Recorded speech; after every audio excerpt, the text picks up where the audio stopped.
Hmm? Again? Who could be doing this? I decided to install security cameras. And there, the footage captured a surprising person. Inside the garbage bag, there was something I never expected.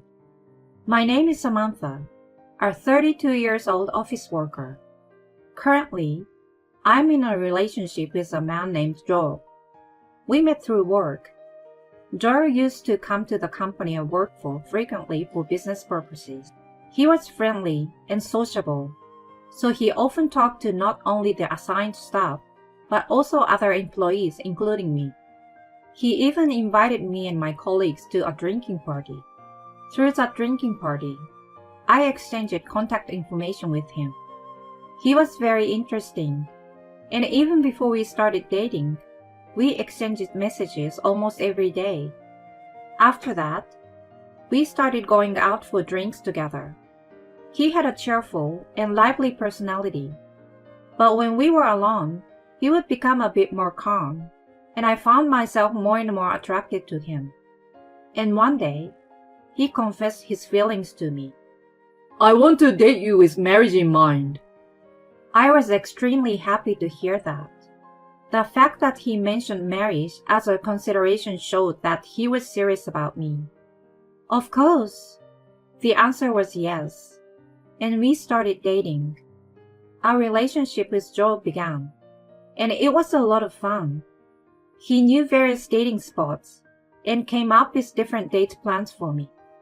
Thanks to him, I was able to have many enjoyable experiences and discover new things even in places I thought I already knew. We continued our relationship smoothly from then on. Around 2 years into our relationship, Joel proposed to me one day. I want to be with you every day for the rest of my life, Samantha. So, will you marry me? Yes, I will. Thank you. And so, we decided to get married.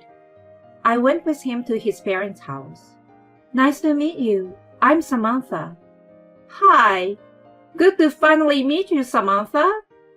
His mother seemed like a kind person. His father had already passed away due to illness a few years ago. What made you like Joel? She asked me that question. I think it's because he's kind and funny. Yes, indeed. Joel is good at talking, isn't he? Just like a salesman, I suppose. Oh yes, I can see that. He's doing a job that suits him well. What with you too? You don't have to praise me like that. The introduction went smoothly and was quite enjoyable.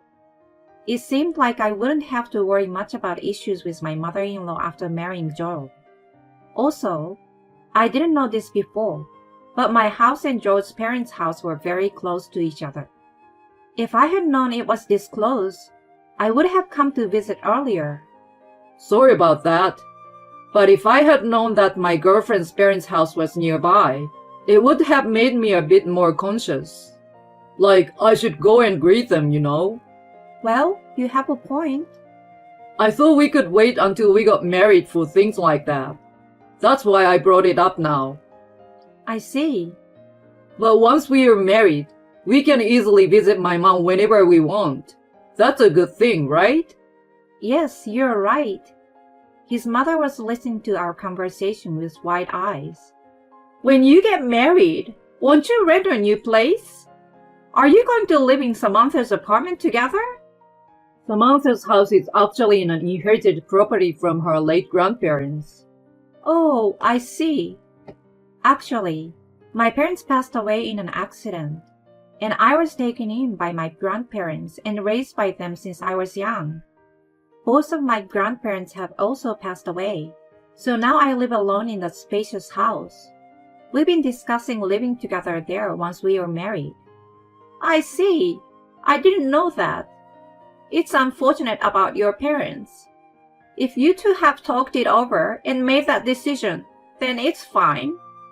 Congratulations on your marriage, Samantha and Joel. Thank you, Mom. Samantha, if you ever need anything, feel free to come to me. Thank you very much. His mother seemed really kind, and I was relieved. As I thought that, I went home with Joel. Most of his belongings had already been moved, and it felt like he was already halfway living in my house. Your mom seems like a really kind person. I'm glad. You think so? Well, I don't consider myself that kind, to be honest. Really? I think you are incredibly kind. You saying that makes you the kind one, Sam? Oh, really? We laughed while complimenting each other, with the belief that we could have a happy married life together. We had our wedding ceremony. We hadn't shared the fact that Joel and I were dating with our colleagues at work. So when they heard about our marriage, they were surprised. But they said we looked good together and congratulated us. Many people attended our wedding. I think it was wonderful that we were able to have a happy wedding ceremony. After that, we started our newlywed life. Since we were practically living together already, there wasn't much change in our daily life. However, being newlywed had a mysterious power that made everything feel fresh and exciting. Even after marriage, I continued working, and we both had jobs. My husband wasn't good at household chores, especially cooking. So I took charge of cooking, and he helped with other chores like cleaning and laundry. At first, he was still getting used to it, but he tried his best with cleaning. It's really appreciated to have a husband who cooperates with household chores. In this way, we smoothly enjoyed our newlywed life, and I felt happy every day. But less than a year of marriage, my husband started going on business trips more frequently. I will be going on a business trip for about a week. Huh? Again? You've been going on a lot of trips lately. Well, they seem to have high expectations of me. They've entrusted me with some important tasks. I see. Well, you have to do your best then. Yeah, sorry for leaving the house again. It's okay. Take care, alright? Although I said those words, I felt a bit lonely. We're still newlyweds, and yet, they keep increasing the number of business trips. What is the company thinking? I almost wanted to complain, but work is work.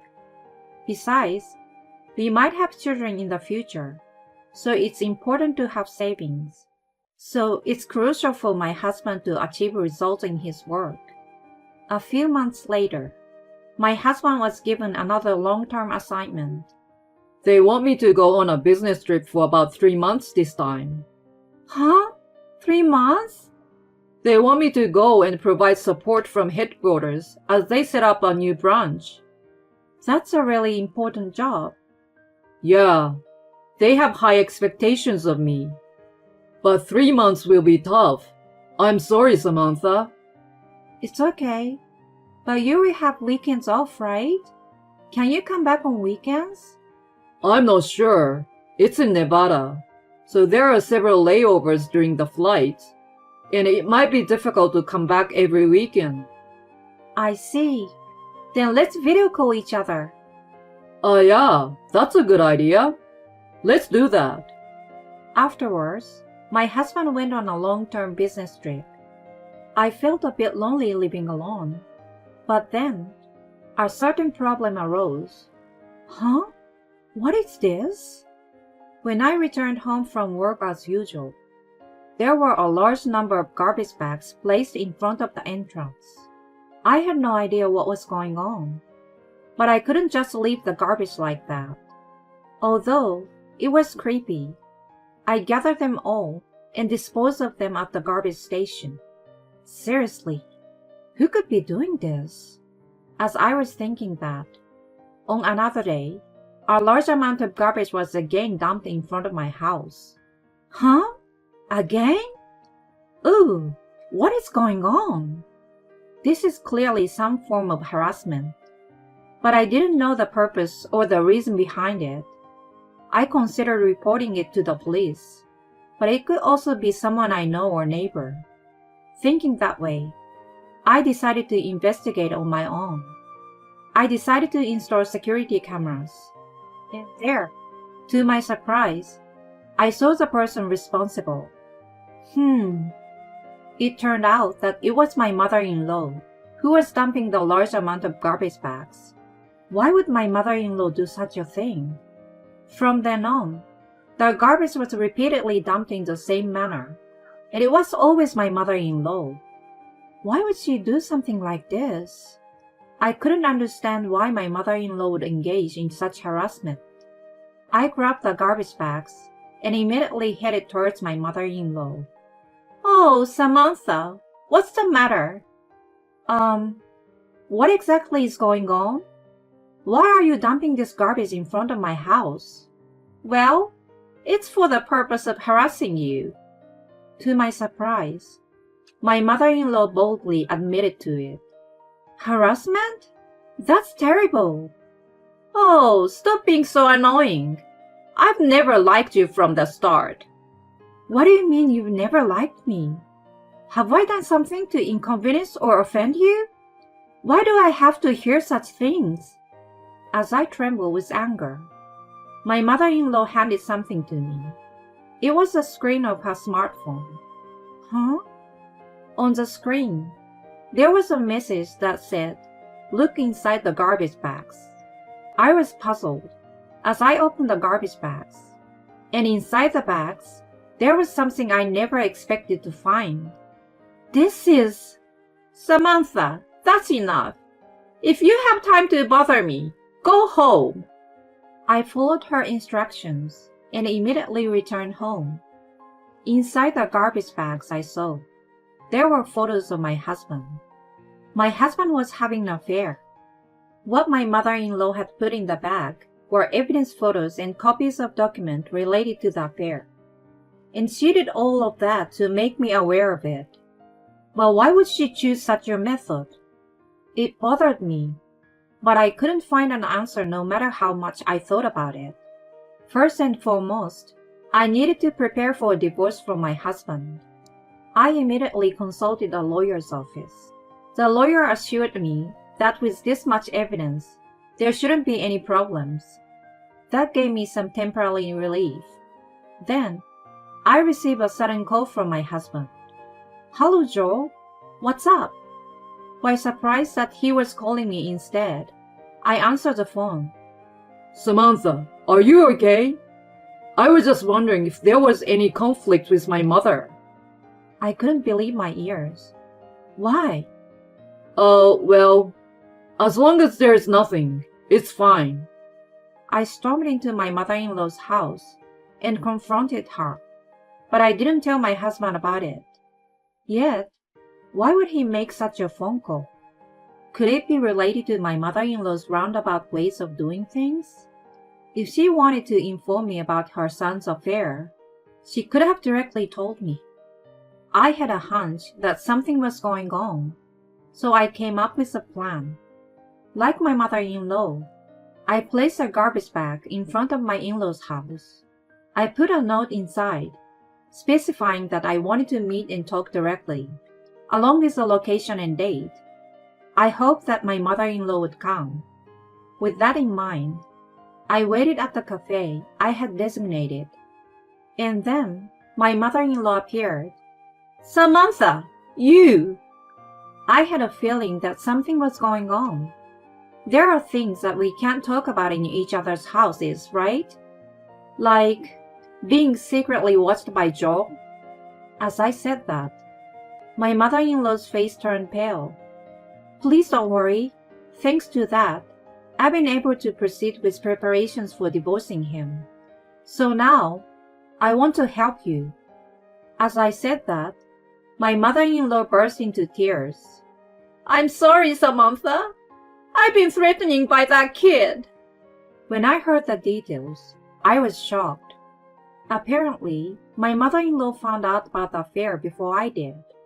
My mother-in-law tried to warn him, but he didn't listen. And then, he installed listening devices in both my in-law's house and my house, and even took away her phone. I felt a chill run down my spine upon hearing that. There were listening devices in my house too? Yes, That's what he said. That's awful. My mother-in-law said she pleaded with him to stop doing such things, but he didn't listen. My husband's true intention seems to be to take away the house I inherited. And he threatened my mother-in-law, saying he would harm me if she got in his way. So my mother-in-law was trying to make me aware of the danger through those acts of harassment.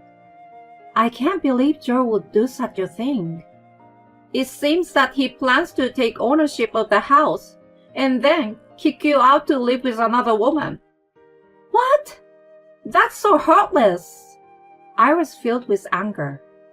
Come to think of it, my husband had been expressing his desire to change the house ownership to his name. I found the paperwork and procedures troublesome, so I refused. But now, I understand why he wanted it. Let's consult the police immediately. When I said that, my mother-in-law hesitated for a moment, and then nodded slightly.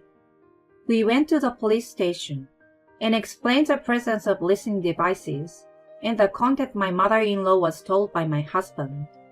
Arresting him would be difficult given the current situation, but I was able to obtain the restraining order against him once the divorce was finalized. After that, I decided to confront my husband with the information I had gathered.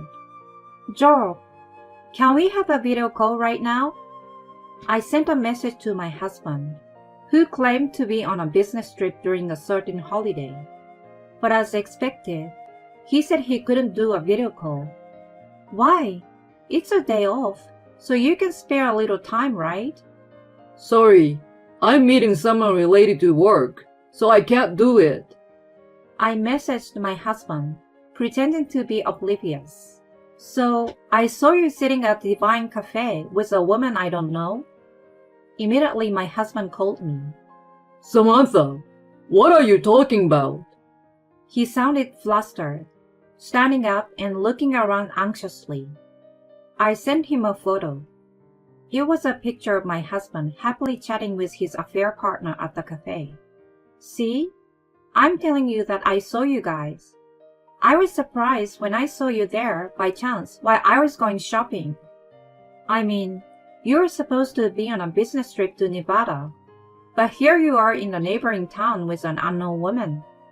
Hey Joel, this is an affair, right? Well, that's... My husband was clearly disturbed. It was just a coincidence that I found out, but it's solid evidence, so there's no escaping from it. My husband let out an almost inaudible voice. Let's prepare a lawyer and proceed with the divorce immediately. Wait! Just wait a minute! Despite my husband pleading with me, I hung up the phone without paying attention to him. I pretended it was a coincidence, but this was all part of my plan. I had found out from my mother-in-law's investigation that my husband was at his affair partner's house, so I waited near the affair partner's house for them to leave, and discreetly followed their car. My husband quickly returned home and came to apologize to me. I'm sorry. I was momentarily possessed. I won't do it again. Please forgive me. My husband apologized as he came forward. There's no way I can forgive you. You were pretending to be on a business trip while living at your affair partner's place, right? I can't continue a marriage with such a liar. Let's get a divorce. As my determination became clear, my husband slumped down weakly on the spot. Shortly after that, I divorced him. Of course, I made sure to claim substantial compensation from my ex-husband and his affair partner. By the way, my ex-husband never found out that my mother-in-law had been helping me. I decided to sell the house I inherited from my grandparents. My mother-in-law also sold her house and moved without saying anything to her son. She also canceled her phone contract, so got a new one. It seems my ex-husband planned to seek cooperation from my mother-in-law in paying the compensation.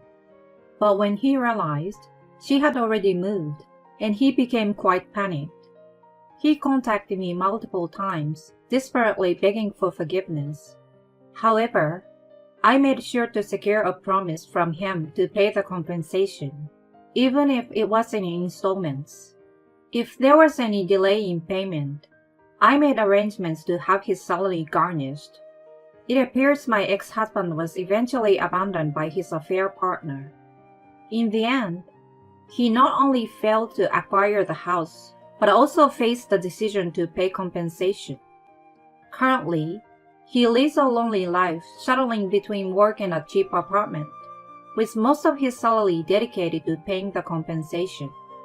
On the other hand, I made a bold decision and purchased a condominium. Since the inherited house from my grandparents was in good condition, I was able to sell it at a higher price than I expected.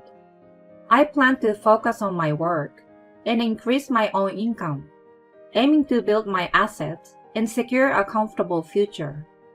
I won't rush into another romantic relationship for a while, and instead, take my time to find the next partner without any pressure.